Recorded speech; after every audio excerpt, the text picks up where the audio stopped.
Hola, ¿qué tal? Bienvenidos al curso de literatura. Soy el profesor José Córdoba y vamos a desarrollar la sesión 13 respecto del romanticismo y el realismo en el Perú. El romanticismo peruano se va a desarrollar básicamente a partir de la mitad del siglo XIX. Estamos hablando de 1850 hacia adelante. Coincidió con el gobierno de don Ramón Castilla, ¿no?, que le llevó al país una relativa estabilidad política y también a partir de ese momento comienza una prosperidad económica con lo del guano y el salitre. Ese es el contexto en el cual surge o llega al país el romanticismo, un momento de estabilidad, de paz social y de prosperidad. Muy bien. Por eso que nuestros escritores románticos básicamente se dedicaron a, a llevar a cabo una vida bohemia, ya que tenían un país, relativamente próspero y estable. Nuestro romanticismo careció de originalidad, ya que no imitamos la fuente original, que fue el romanticismo de Alemania, sino que básicamente nuestros escritores imitaron la literatura española, es decir, fuimos una imitación de otra imitación. Nuestro romanticismo también careció de este enfoque social o preocupación social, como lo tuvimos en algunos representantes en Europa. Básicamente se desvinculó de ese aspecto, ¿no? Lo que sí tenemos es el tono sentimental, el gusto por lo histórico, por el pasado, por ejemplo, en las tradiciones de Palma, ¿verdad? Son elementos que están presentes en nuestro romanticismo. Bien, se considera, como la primera novela romántica, el texto El Padre Orán de Narciso Aréztegui, 1848. Claro, ya se hacía novela en nuestro país, pero novela romántica por sí misma lo encontramos recién en este texto.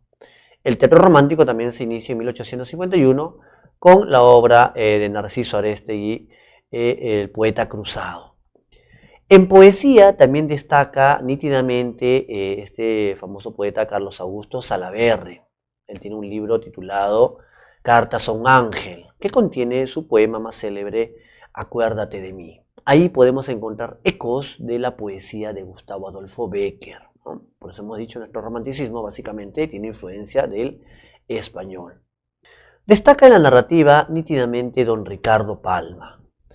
Él es conocido como el bibliotecario mendigo, ya que luego de la guerra con Chile, el gobierno lo pone a cargo de la Biblioteca Nacional y, apelando pues a su prestigio de escritor, logró implementar nuevamente nuestra biblioteca. La obra de Ricardo Palma abarca diversos géneros: poesía, teatro, también una importante labor como filólogo y como lingüista. Recordar sus obras Neologismo y Americanismo, o también papeletas lexicográficas. Él va a defender las modalidades del español aquí en América Latina. Entonces, él defiende la forma propia de hablar acá de América Latina. También tuvo una faceta de historiador, pero se dejaba llevar mucho por la subjetividad, ¿no?, por la fantasía, mejor dicho. Entonces, por eso que abandona básicamente esta vena historicista. Pero su obra célebre son las tradiciones peruanas. Veamos, ¿qué son las tradiciones? Muchos lo consideran una especie de nuevo género narrativo, nueva especie. Palma decía que las tradiciones eran una hermana menor de la historia. En él encontramos un gusto por lo histórico. Pero recuerden que su acercamiento en este campo es subjetivo, es romántico, recuerden, ¿no? Muy bien, las tradiciones en líneas generales consisten en una mezcla de elementos históricos y ficcionales, ¿no? Es una mezcla de todo ello. Básicamente comprende dos elementos. Veamos un esquema que va a sintetizar todo ello. Las tradiciones, comprenden o abarcan, por un lado, la leyenda romántica y también el cuadro costumbrista. Como podrán apreciar, esta corriente, que fue la anterior, justamente en las primeras décadas del siglo XIX, todavía está dejando aquí un rezago, ¿no? Las corrientes literarias nunca desaparecen totalmente. Muy bien. La pregunta es, ¿qué le aporta la leyenda romántica y qué le aporta el cuadro costumbrista? La leyenda romántica le da profundidad histórica. Por eso que hay muchas tradiciones de Palma ambientadas en épocas pasadas. En la época incaica, en la época colonial, donde está la mayoría, en la época de la emancipación y otro grupito en la época ya republicana. El cuadro costumbrista lo que le aporta es básicamente que la tradición se pueda arraigar digamos, a lo cotidiano, a retratar pues los comportamientos sociales, costumbres. Muy bien. A nivel del estilo vamos a encontrar un rasgo muy importante, la oralidad. ¿En qué consiste el tono oral de las tradiciones? En esta especie de diálogo entre el autor y el lector. Ahora, este tono dialógico se sustenta en el uso de un lenguaje compartido, el lenguaje criollo, el lenguaje popular. Palma es heredero de ese lenguaje de Manuel Asensio Segura. Vamos a encontrar cómo también emplea pues modismos, términos coloquiales, refranes. Eso le da un tono oral justamente a las tradiciones de Palma, ¿no? Encontramos humor, ¿no? Las tradiciones no se entretienen, y la ironía, que es una crítica muy sutil, muy fina. Muy bien, las tradiciones también van a incorporar a nivel de su estructura un elemento muy importante.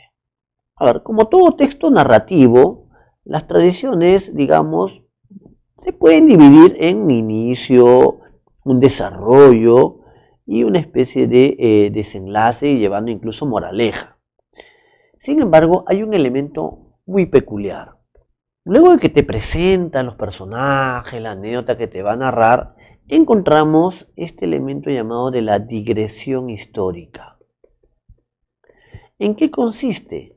Palma te inserta datos históricos precisos. Es decir, ¿no? Te puede mencionar, por ejemplo, si es una tradición ambiental en la época colonial, te puede hablar del virrey Amadeo de Uniel, sus principales obras. No sé, el Paseo de Agua, la Medalla de los Descalzos, qué ocurrió durante su administración, ¿no? Datos que uno puede cotejar con fechas, ¿no? O sea, datos precisos. ¿Por qué? Porque todo esto busca darle verosimilitud, hacer creíble ese relato. Esa es la función principal de la digresión histórica, ¿verdad? Entonces te inserta personajes de la historia, fechas, ¿no?, precisas, para hacer creíble, hacer verosímil esa narración. Muy bien, es muy importante este elemento y siempre ha venido en las evaluaciones de las separatas y también en los simulacros. ¿Qué ha dicho la crítica? ¿Qué valoración, qué balance se ha hecho sobre las tradiciones de Palma? A ver, algunos sostienen que Palma pues, es un nostálgico de la colonia, otros que nos da una versión irreverente justamente, ¿no?, del pasado. Sin embargo, la crítica principal que se le ha dado es que carecen de perspectiva histórica. ¿A qué se refiere? Palma, cuando te reconstruye, por ejemplo, la colonia, no te establece o no te da todo el panorama social con sus problemas y conflictos. No, no, no. No te muestra pues todo este entramado, como fue la colonia, con, digamos, conflictos sociales, políticos, no. Se queda solamente en lo anecdótico, es decir, en esta anécdota humorística, ¿verdad?, con su tono oral. Entonces, solamente Palma se queda en este aspecto, ¿no?, en lo anecdótico, ¿no? Esa es la crítica principal que se le ha hecho a las tradiciones de Palma. Bien, entre las tradiciones más célebres tenemos, por ejemplo, una ambientada en la época colonial. Se titula Don Dimas de la Tijereta. En Don Dimas de la Tijereta, Palma, ¿no?, nos cuenta de este personaje que es una especie de leguleyo, de escribano, y que se enamora de una muchacha muy joven llamada Visitación, y se le olvidó toda su tacañería. Comienza pues a regalarle joyas, abrigos, pero no conseguía que ella pues le corresponda. Un día pues, cansado de hacer tantos regalos costosos, exclamó en voz alta: soy capaz de entregar mi almilla al diablo por el amor de esta chica. Satanás lo estaba escuchando en el infierno y se lo comenta a su secretario, a otro diablillo llamado Lilith, y le dice: este hombre desprecia tanto su alma que la llama despectivamente almilla, vamos a apoderarnos de ella. Aparece Lilith, ofreciéndole un contrato mediante el cual pues el demonio se comprometía a darle el amor de visitación por 3 años a cambio de su alma. Almilla, dicho, ¿no? Lo corrige don Dimas. Efectivamente, firman este pacto y al regresar a su casa, don Dimas se encuentra que Satanás ha cumplido su palabra. Esta visitación esperándolo, cariñosa, ¿verdad? Muy bien, y así pasa el tiempo, rápidamente los 3 años se cumplen, y en la misma hora y en el mismo lugar aparece Lili de don Dimas. Lili le dice, vengo para que cumplas ahora tu parte del trato. ¿Qué hace don Dimas? Comienza a quitarse la ropa. El diablo se sorprende, ¿no? Le dice, pero para llevarte al infierno no es necesario que te desnudes. Y el escribano pues le responde que si no hace eso no puede pagar o cumplir con lo que dice el contrato. Y de pronto don Dimas le extiende su ropa interior. ¿Qué quieres que haga con esto? Cobrarte, le dice. Muy bien, eso se llama almilla. Eso es lo que yo he ofrecido. Eso es lo que está en el trato. Lilith no le cree y se lo lleva al infierno. Don Dimas, molesto, ¿qué hace? Considera que es un abuso y lo lleva a juicio al demonio. Sí, se forma ya un tribunal. Don Dimas se va a defender solo con un diccionario. Claro, el de la RAE, el oficial, ¿no? Y pide pues que el demonio lea la definición de almilla. Muy bien, revisa y efectivamente su significado es prenda interior. Gana el juicio Don Dimas, el demonio se tiene que conformar con una almilla almidonada, regresa Don Dimas a la tierra, pero cuando llega a su casa ya no está visitación. Roto el hechizo, se acabó el amor de ella, quien se ha ido a refugiar a un convento. Esta es una famosa tradición de Ricardo Palma, ¿verdad? Ambientada en la época colonial. Muy bien, veamos ahora el siguiente tema, el realismo en el Perú. Muy bien, el realismo va a surgir básicamente a fines del siglo XIX, posterior a la guerra con Chile.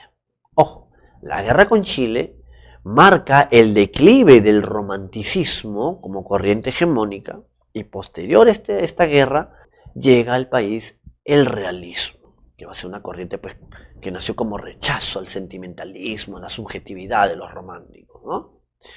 Muy bien, este es el contexto en el cual aparece un país pues en crisis, ¿no? La derrota militar, la quiebra económica, el desánimo generalizado. Por eso que estos escritores, como González Prada, entre otros, van a buscar renovar el país y hacer una crítica hacia todo lo anterior, hacia todo el pasado, ya que ahí encontraban pues el origen de nuestros males. Bien, veamos entonces sus principales características.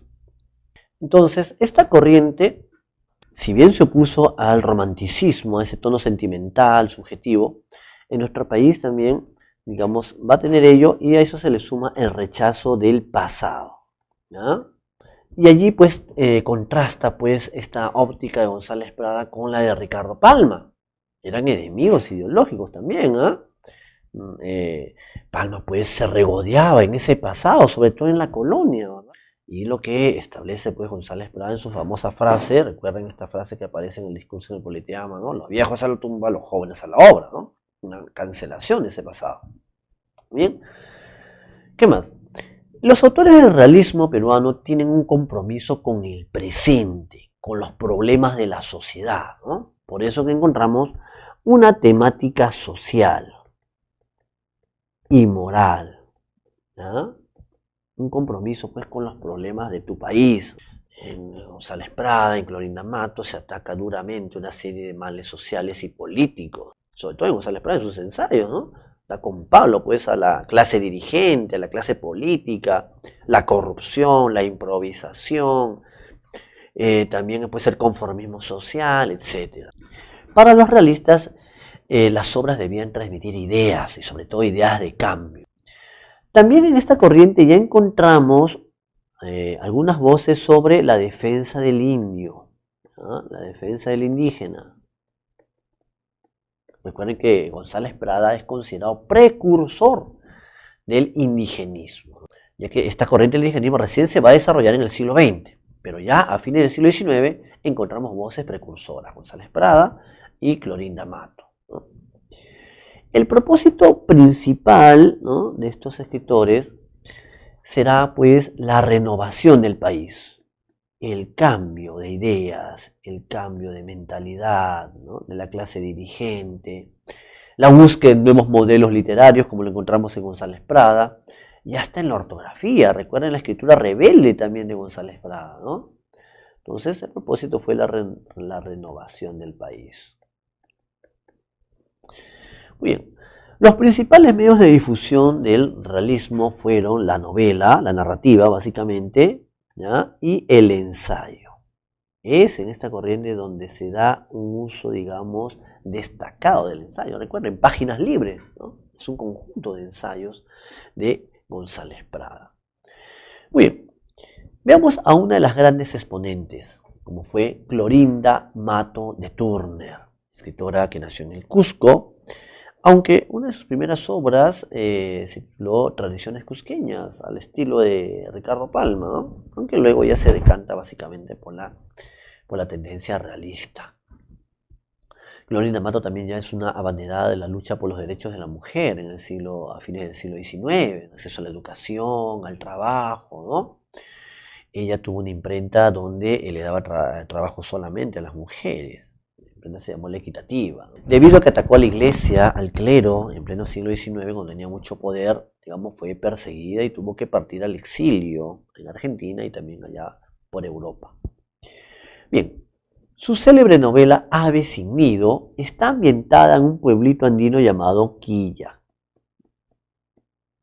Este pueblo no existe, ¿verdad? Una ficción, pero está representando cualquier pueblo de los Andes. Este pueblo está idealizado a nivel de su paisaje. Allí hay un rezago romántico en este aspecto, ¿no?, acerca de la naturaleza, el paisaje de Quilla. Sin embargo, la temática que se plantea es realista, ya que el tema es el abuso que se comete contra el indio.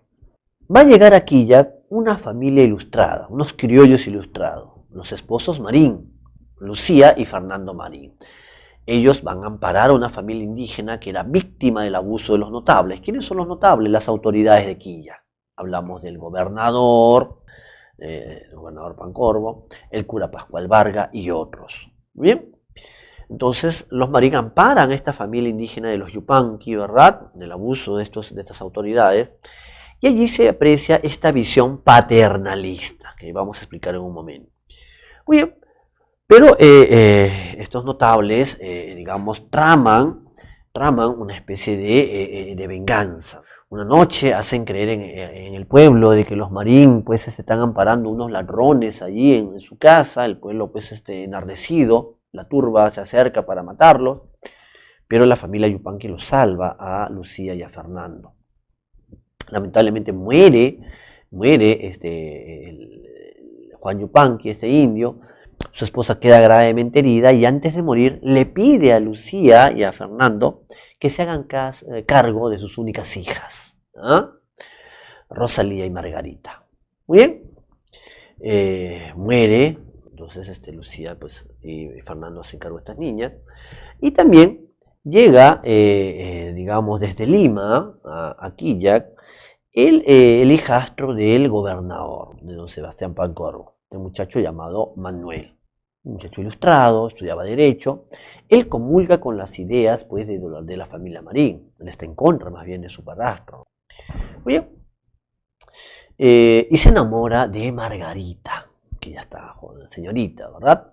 Muy bien. Fernando Marín decide, pues, irse de Quilla, ¿ya?, porque, digamos, su vida corrió peligro. Prefiere trasladarse a Lima, donde darle una buena educación a estas hijas adoptivas, y también su esposa está embarazada, y para que tenga un mejor desarrollo, una prosperidad. Muy bien. ¿Qué va a suceder? Manuel les va a dar el alcance para pedirle, pues, poder casarse con Margarita. Y les revela un secreto a Manuel. Su madre le ha revelado que su verdadero padre fue el antiguo obispo del pueblo, don Pedro Miranda y Claro. En ese momento que les confiesa esto, Lucía y Fernando, con mucha tristeza, también le cuentan lo siguiente: que antes de morir, Marcela, la mamá de estas chicas, les reveló que el verdadero padre fue ese mismo obispo, don Pedro Miranda y Claro, que abusó de ella. Por lo tanto, Margarita y Manuel son hermanos. no se va a poder realizar este amor. Este amor está frustrado por justamente debido al abuso de estas autoridades eclesiásticas. Debido a ello, pues, Clorinda Mato fue perseguida, ¿no? Lo que hizo fue desnudar un problema que había en la iglesia, pues, que se conserva hasta ahora, ¿verdad? No respetan el celibato, los problemas de los abusos sexuales, etc. Entonces, estos jóvenes son esas aves sin nido, no van a poder realizar su amor debido al abuso de este cura. Muy bien, aquí se aprecia en la actitud de la familia Marín ese enfoque paternalista. Esa es la propuesta de la autora. Es decir, la reivindicación del indio pasa por, digamos, el amparo y la ayuda que brinden los criollos ilustrados. Entonces, es una visión proteccionista. Hay que amparar al indígena, ¿no? Es como un desvalido a quien hay que guiarlo, sustentarlo. ¿Bien? Pero esta visión paternalista todavía no le da un grado de igualdad, no lo pone en un grado de igualdad social, solamente lo ve como un ser inferior al indígena. Por eso que todavía es un antecedente el indigenismo, pero ya al menos se plantea, digamos, en cierta medida su defensa. No se olviden los roles de los personajes. Los esposos Marín son Lucía y Fernando. La familia Yupanqui, estos indígenas, son Marcela y Juan.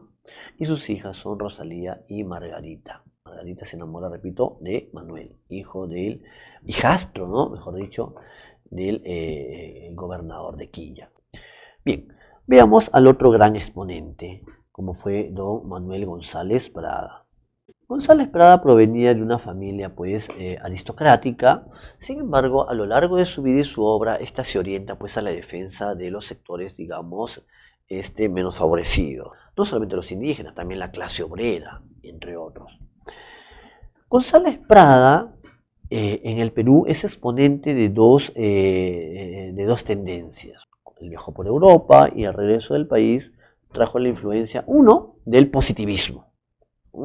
De allí que en su obra reivindique el papel de la ciencia para el desarrollo del país, ¿verdad? Y también tuvo influencia del anarquismo, que derivó básicamente en, digamos, la supresión de toda autoridad y también en la lucha a favor de los obreros. ¿Bien? Su ortografía es anarquista, por ejemplo, ¿no? Él no respeta la autoridad o las reglas de la Real Academia. Él, en lugar de escribir con G, escribía con J. Por eso el título, Páginas Libres. Así se respeta esa voluntad autorial de escribirlo con J. Él no utilizaba la Y, sino la I latina. Y otros cambios más que él propugnaba. Ahora, su obra siempre se orientó a la renovación, al cambio de ideas, al cambio incluso de modelos literarios. Recuerden que él es considerado precursor de dos movimientos. Uno, del modernismo, porque va a renovar la poesía. Sí, renueva la poesía española al introducir dos estrofas de la literatura francesa, el rondel y el triolet. En ese sentido, entonces se le adelanta a Rubén Darío, precursor del modernismo, y precursor del indigenismo por la defensa del indio que hace en sus ensayos. Veamos ahora su obra principal, Páginas Libres. Es un conjunto de ensayos publicado en 1894. En ellos, pues, él critica duramente la inoperancia de nuestra clase dirigente, pero también a todos los sectores sociales, el conformismo, la corrupción, la dejadez, la servidumbre, etc. Utiliza adjetivos punzantes, ¿verdad? Y uno de sus discursos o ensayos más conocidos se titula justamente Discurso en el Politeama, que era un teatro de aquella época. El contexto en el que se dio o se gestó fue por fiestas patrias. Se habían reunido en ese teatro los estudiantes de los colegios de Lima con un notable espíritu patriótico, recaudar, digamos, una gran cantidad de dinero y con eso pagarle a Chile para que nos devuelvan los territorios cautivos. A González Prada se le pide pues que prepare el discurso principal, ya que iba también a asistir el presidente de aquella época. Él lo hace, pero él no lee ese discurso, ya que muchos sostienen que no tenía una buena voz de orador, así que elige a un estudiante para que lo lea. Ese discurso aborda diversos aspectos, pero desde el inicio él se dirige a las nuevas generaciones. Si revisa, por ejemplo, la separata, les han dado un fragmento justamente, o algunos fragmentos de este famoso discurso. González Prada se dirige a las nuevas generaciones, él deposita su esperanza de cambio justamente en esos niños y jóvenes. Los que pisan el umbral de la vida se juntan hoy para dar una lección a los que se acercan a las puertas del sepulcro, dice. La fiesta que presenciamos tiene mucho patriotismo y algo de ironía. El niño quiere rescatar con el oro lo que el hombre no supo defender con el hierro. Muy bien. Luego, González Prada sostiene lo siguiente, dice, la mano brutal de Chile despedazó nuestra carne y machacó nuestros huesos, pero los verdaderos vencedores, las armas del enemigo fueron nuestra ignorancia y nuestro espíritu de servidumbre. Critica nuestros males sociales, ¿verdad?, como los causantes de la derrota. Luego sostiene lo siguiente, en otro fragmento dice así, con las muchedumbres libres, aunque indisciplinadas de la revolución, Francia marchó a la victoria. Con los ejércitos de indios disciplinados y sin libertad, el Perú irá siempre a la derrota. Si del indio hicimos un siervo, ¿qué patria defenderá? Está criticando justamente cómo el indio fue hecho un siervo durante muchos siglos, recuerden, la época colonial. Entonces, no está integrado a la nación. ¿Qué más? Más adelante dice, ¿no? Si la ignorancia de los gobernantes y la servidumbre de los gobernados fueron nuestros vencedores, acudamos a la ciencia, ese redentor, dice, ¿no? Ahí está su pensamiento positivista. La ciencia, la educación, el conocimiento nos llevará entonces al desarrollo, a salir de esa crisis. Y luego en otro párrafo dice, hablo, señores, de la libertad para todos y principalmente para los más desvalidos. No forman el verdadero Perú las agrupaciones de criollos y extranjeros que habitan la faja de tierra situada entre el Pacífico y los Andes. ¿Qué te está diciendo? Que no forman el verdadero Perú los habitantes de la costa. La nación está formada por las muchedumbres de indios diseminadas en la banda oriental de la cordillera. O sea, en su propuesta, para González Prada, el indio es la base de la nación. 300 años ha que el indio rastrea las capas inferiores de la civilización, siendo un híbrido con los vicios del bárbaro y sin las virtudes del europeo. Enseñarle siquiera a leer y escribir. O sea, su propuesta es pedagógica, educativa, darle educación al indígena y hacerlo parte de la nación. Entonces este discurso está dirigido, uno, a estos estudiantes, a las nuevas generaciones y también hacia el indio, ¿no?, que propicien esta idea de cambio. Y justamente eso lo manifiesta casi en uno de los párrafos finales, cuando dice, en esta obra de reconstitución y venganza no contemos con los hombres del pasado. Los troncos añosos y carcomidos produjeron ya sus flores de aroma deleterio. Deleterio es el olor de las cosas nauseabundas. Y sus frutas de sabor amargo. Que vengan árboles nuevos a dar flores nuevas y frutas nuevas. Los viejos a la tumba, los jóvenes a la obra. Frase que sintetiza muy bien su pensamiento, que es el cambio. Cambio generacional, cambio de ideas, cambio político, hasta en lo ortográfico, con esa escritura rebelde que él utilizaba. Muy bien, ahí tenemos los principales temas que desarrolla: la educación, la ciencia, el indio como base de la nación. Su propuesta para reivindicarlo es educativa. También critica la religión, ¿verdad? Palma es González Prada es un positivista y evidentemente critica este enfoque religioso. Bien, ahí tenemos entonces lo principal acerca de páginas libres. Veamos ahora los ejercicios. Veamos ahora los ejercicios propuestos para esta semana. Ejercicio 1. Hay que completar el enunciado. El romanticismo llega al Perú a mediados del siglo XIX en un contexto de, y se caracterizó por. Ya sabemos que el contexto en el cual se da el romanticismo es un momento de relativa prosperidad económica, paz social, estabilidad política. Podría ser la A, podría ser la B, la C, y también ¿no?, la exportación del guano, etc. Pero lo que va a definir cuál es la clave será este segundo elemento. Se caracterizó por, dice. ¿Examina los problemas del país? No. El romanticismo se desvinculó de los problemas sociales. Eso más bien fue con el realismo. Entonces descartado la A. Su originalidad en el campo del ensayo, en el romanticismo no se desarrolló el ensayo, más bien en el realismo y sobre todo con González Prada. Ser tardío e imitar el molde español, correcto. El romanticismo imitó básicamente la literatura española y es un fruto tardío. Descartado el tono didáctico porque eso es típico del neoclásico, no del romanticismo. Rechazar la influencia costumbrista, falso. Hemos visto que en las tradiciones de Palma hay elementos costumbristas. Entonces la clave es la C. Ejercicio 2. Tenemos un fragmento de una obra lingüística de Ricardo Palma, Neologismos y Americanismos. Dice, se puede colegir que el autor, muy bien, en este fragmento lo que está haciendo Ricardo Palma es defender, digamos, el lenguaje, el idioma propio de acá de América, las modalidades del español acá en nuestra región. Por eso dice, hablemos y escribamos en americano, es decir, en lenguaje para el que creemos las voces que estimemos apropiadas a nuestra manera de ser social. Llamemos sin temor de hablar o de escribir mal, pampero al huracán de las pampas, y conjuguemos sin escrúpulo empaparse, azorocharse, apunarse, desbarrancarse y garugar. Verbos que en España no se conocen, porque no son precisos en un país en que no hay pampas, ni soroche, ni puna, ¿no? Nuestro vocabulario no será para la exportación, pero sí para el consumo de 50 millones de seres en la América Latina. Creemos los vocablos que necesitemos crear, sin pedir a nadie permiso, sin escrúpulos de impropiedad en el término. Bien, entonces, lo que hace Ricardo Palma aquí, podemos colegir, es básicamente defender las voces americanas y valorar justamente nuestras modalidades propias de hablar. La clave es la E. No puede ser la A porque en ningún momento él busca una pureza o corrección idiomática, descartado. No hay una visión acerca del multilingüismo en América, no se está enfocando eso, y menos desde un plano histórico. Él no enfatiza la superioridad de los vocablos empleados en España, ¿no? Al contrario, ¿no? Él está valorando los vocablos empleados acá en América Latina. No critica a los neologismos, ¿no? Ni este criterio para crear nuevas palabras. La clave entonces es la letra E. 3. Dice, apoyándose desenfadadamente en la historia, sobre todo en los cronistas, Palma crea una serie de ambientes vivos, espontáneos e encantadores. Señala el crítico literario Washington Delgado. O sea, esto de aquí que está entre comillas es una cita de este crítico literario peruano respecto de las tradiciones peruanas.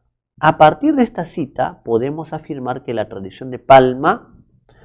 A ver, entonces, lo que está proponiendo Washington Delgado es que en Palma encontramos, pues, evidentemente, un gusto por la historia. Y a partir de esto, pues, va a recrear una serie de ambientes, dice, encantadores, vivos.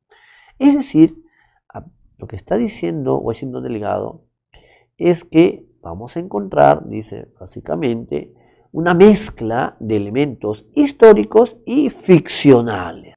Entonces, esa es una mezcla lo que encontramos en las tradiciones de Palma. No hay una visión nostálgica del incanato, eso no está manifestando aquí esta cita. Logra verosimilitud a través de las crónicas.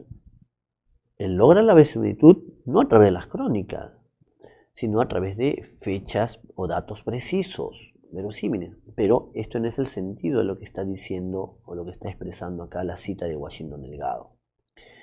Desarrolla anécdotas de tramas fidedignas. Sus tramas no son fidedignas. Busca hacer el relato fidedigno mediante la inserción de datos precisos. Expone una versión irreverente del virreinato. Eso no es el sentido de esta cita. Solamente se concentra en la mezcla de lo histórico y lo ficcional. Otro fragmento. Dice, el fragmento anterior es el inicio de la tradición El ahijado de la providencia de Ricardo Palma. En este puede observarse una característica de la tradición que consiste en este fragmento nos está insertando fechas precisas, nos habla pues incluso de, del cuarto monarca, dice el Perú, ¿verdad? De la época incaica, ¿verdad? El nombre de Arequipa, ¿qué significaba? Entonces, aquí encontramos la presencia de la digresión histórica. Se está mencionando, personajes de la historia peruana y con datos precisos. Esto busca darle entonces verosimilitud al relato. Ejercicio 5. El contexto en el que surge el realismo peruano motiva que el propósito sea uno de los más representativos de este movimiento literario. Aquí, ¿qué propósito persiguió el realismo? La crisis en la que se encontraba nuestro país favoreció que en las obras literarias se proponga, ¿no?, en diversos aspectos para intentar superar las dificultades del momento. A ver, su propósito fue idealizador, descartado. ¿no? Ese es más bien con el romanticismo. Reivindicador, sí, puede ser. Moral, también puede ser. Social, también. Pasadista, descartado, porque eso es con el romanticismo, que se regodeaba en el pasado. Luego, la segunda parte dice lo siguiente. Debido a la crisis en que se encontraba el país debido a la guerra con Chile, las obras literarias se proponen, a ver, la exaltación de lo exótico, falso, ¿no? Eso es en el modernismo, ¿no? Un interés por lo intimista, falso, eso es en el romanticismo. Se propusieron la renovación del país, correcto. Ese fue el objetivo principal, para de ese modo superar los problemas de aquel momento. Entonces, la clave sería la D. Ejercicio 6. Secuencia verdadero o falso sobre la novela Ave sin nido de Clorinda Mato. La novela se encuentra ambientada en la comunidad idílica de Raurac, falso, Esquilla. Es un pueblo que está idealizado, pero no es Raurac, es Esquilla. Juan Yupanqui y su esposa, bueno, la obra se llama Marcela, sufren los maltratos del cura y del gobernador, verdadero. Manuel, al llegar al pueblo, se enamora de Margarita, hija de los Marín. Margarita es hija de Juan y Marcela Yupanqui. Luego, cuando queden huérfanas, van a ser recogidas por los esposos Marín, pero no son hijas de los Marín. Al final de la trama se descubre que Manuel y Lucía son hermanos. Manuel y Margarita son hermanos. Lucía no. Lucía es la esposa de Fernando Marín. Entonces, esta familia Marín son los que amparan a los indígenas. Entonces, la clave sería falso, verdadero, falso, falso. Letra C. Ejercicio 7. Completar el enunciado sobre Aves sin nidos de Clorinda Mato. En esta novela, frente a los abusos cometidos por parte de las autoridades y notables, se observa la visión paternalista del narrador respecto a los indios, ya que el enunciado está enfocando la visión paternalista, dice, respecto al indígena, ya que, a ver, ¿esta visión paternalista en qué consistía? En que los criollos de buen corazón, cristianos, ilustrados, serán los que amparen al indio, lo protejan, ¿correcto? Entonces, sería la clave la B. La redención de ellos, o sea, de los indios, requiere de la protección del blanco o criollo instruido. Ellos son la familia Marín en esta novela. Entonces, esa es la respuesta. Ejercicio 8. ¿Qué enunciados son correctos sobre la propuesta literaria de González Prada, representante del realismo? Funda el movimiento indigenista. El indigenismo recién surgió en el siglo XX. González Prada lo que es un precursor del indigenismo, pero no es el que fundó el movimiento indigenista. Falso. Se orientó a la renovación ideológica del cambio social. Exacto. Su obra ensayística se orienta hacia ello, hacia el cambio. ¿Sus ensayos critican la corrupción de la sociedad peruana? Correcto. Y otros males más. ¿Eh? Improvisación política, conformismo, servidumbre, entre otros. ¿Su lírica busca revalorar la tradición de la poesía española? Al contrario, ¿no? Busca nuevos modelos literarios en la poesía. Él va a incorporar, por ejemplo, estrofas de la literatura francesa, el rondel y el triolet, y por eso es precursor del modernismo, dijimos. Él busca más bien apartarse de esta herencia española, ¿no? Él era un anti-español, un anticlerical, un antimilitar. Muy bien, los únicos enunciados correctos son 2 y 3. Clave la A. Ejercicio 9.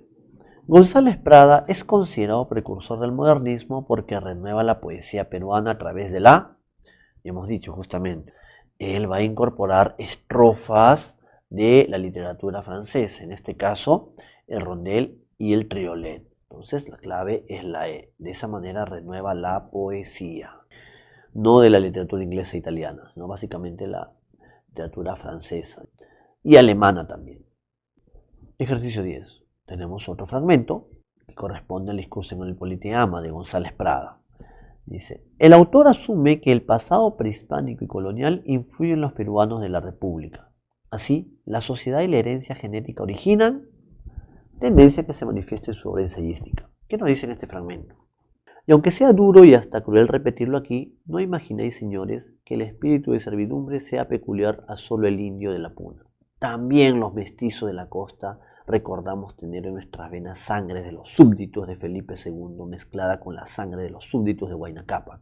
Nuestra columna vertebral tiende a inclinarse. O sea, esta idea de la servidumbre, del servilismo como sociedad, se origina en el pasado. Ya hemos dicho que el realismo lo que hace es una crítica del pasado, ¿verdad? Busca apartarse justamente de todo ello. Aquí entonces dice, no le podemos echar solamente la culpa al indígena por esta actitud servil, también los mestizos, los criollos, todos porque descendemos también de la colonia. Muy bien, entonces dice, así la sociedad y la herencia genética originan, dice, el rechazo de lo pasado y la crítica al servilismo, ¿no? Tendencia que se manifiesta en su obra ensayística. Él ataca duramente justamente todos los males de la nación y para él esto tiene su origen justamente en ese legado hispano, en el pasado. Por eso que su óptica es distinta a la de Ricardo Palma. Ricardo Palma bien, digamos, se regodeaba en ese pasado colonial. Muy bien, ahí tenemos los ejercicios. Eso ha sido todo por esta sesión, nos vemos en la siguiente clase.